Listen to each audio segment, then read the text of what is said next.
नाम लियाकत अली है। तकरीबन मैंने मेरी उम्र 54-55 साल है। मैं बचपन से यही कर रहा काम, और ये काम पहले तो बहुत था लेकिन हुण तो ख़त्म हो गया काम। तो इस वजह करके हुण इहदा मटीरियल नहीं मिलता, मटीरियल लाहौरों मंगवा के तो फिर एवें थोड़ा थोड़ा करके तो बना रहे। लेकिन ये काम का जिहड़ा हिसाब किताब खत्म हो गया, लेबर साडी खत्म हो गई। मेरी कलीन हत्थ दा जिहड़ा बनदा सी वो तो हुण बनदा ही नहीं गा। ਹੁਣ ਤਾਂ ਬਹੁਤ ਹਲਕੇ ਵਾਰ ਵਾਲਾ ਕਲੀਨ ਬਣਦਾ ਜਿਹੜਾ ਕਿਸੇ ਨੂੰ ਸਮਝ ਹੀ ਨਹੀਂ ਆਉਂਦੀ। ਦੇਖਣ ਵਿੱਚ ਉਹ ਕਲੀਨ ਹੈ ਲੇਕਿਨ ਕਲੀਨ ਹੁੰਦਾ ਨਹੀਂਗਾ। ਮਟੀਰੀਅਲ ਅਸੀਂ ਲਿਆਈਦਾ ਸੀ ਨਾ, ਧਾਗਾ ਲਿਆ ਕੇ ਫਿਰ ਉਹਨੂੰ ਐਵੇਂ ਧਾਗਾ ਬਣਾ ਕੇ ਉੱਤੇ ਚੜਾਈਦਾ ਵਾ, ਚੜਾ ਕੇ ਫਿਰ ਉਹਦੇ ਨਾਲ ਤਕਰੀਬਨ ਕਲੀਨ ਤਿਆਰ ਕਰੀਦਾ ਵਾ। ਇੱਕ ਕਲੀਨ ਤਾਂ ਪਹਿਲੇ ਤਾਂ 3-3 4-4 ਜਾਣੇ ਬਹਿੰਦੇ ਸੀ, ਹੁਣ ਤਾਂ ਇਕੱਲਾ ਬਹਿੰਦਾ ਵਾ। ਹੁਣ ਕਲੀਨ ਅੱਗੇ ਵਾਲੇ ਨਹੀਂ ਨਾ ਹੈਗੇ। ਜਿਵੇਂ ਅੱਗੇ ਇੰਚ 'ਚ 10 ਤਾਰਾਂ 9 ਤਾਰਾਂ ਹੁੰਦੀਆਂ ਸੀ, ਹੁਣ ਇੰਚ 'ਚ 5 ਤਾਰਾਂ 4 ਤਾਰਾਂ 3 ਤਾਰਾਂ ਐਵੇਂ ਵੱਖਰੀਆਂ ਵੈਰਾਈਟੀਆਂ ਆ ਗਈਆਂ। ਕੋਈ ਵੀ ਡਿਜ਼ਾਈਨ ਆ ਜਾਏਗਾ ਉਹ ਅੱਲਾ ਦੇ ਰਹਿਮਤ ਨਾਲ ਬਣਾ ਲਈਦਾ।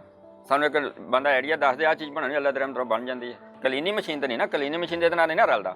ਹੁਣ ਸਾਡਾ ਇੱਕ ਕਲੀਨ ਆ 2 ਤੋਂ 3 ਮਹੀਨੇ ਤੱਕ ਲੱਥਦਾ, ਅਤੇ ਜਿਹੜਾ ਮਸ਼ੀਨੀ ਆ ਉਹ ਤਾਂ ਬੰਦਾ ਦਿਹਾੜੀ 'ਚ ਤਿਆਰ ਕਰ ਲੈਂਦਾ। ਤਾਂ ਫਿਰ ਉਹ ਚੀਜ਼ ਦਾ ਮਿਆਰ ਵੀ ਤਾਂ ਉਹ ਚੀਜ਼ ਨਹੀਂ ਨਾ ਹੁੰਦੀ।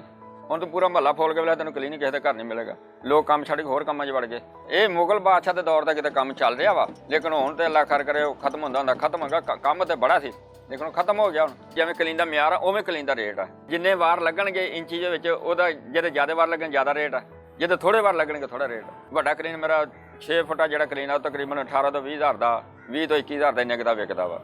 ਉਹਦੇ 'ਤੇ ਲਾਗਤ ਆਉਂਦੀ ਆ ਤਕਰੀਬਨ 8-10 ਹਜ਼ਾਰ ਰੁਪਇਆ ਲਾਗਤ ਆ ਜਾਂਦੀ, 8-10 ਹਜ਼ਾਰ ਮਜ਼ਦੂਰੀ ਦਾ ਬਚ ਜਾਂਦਾ।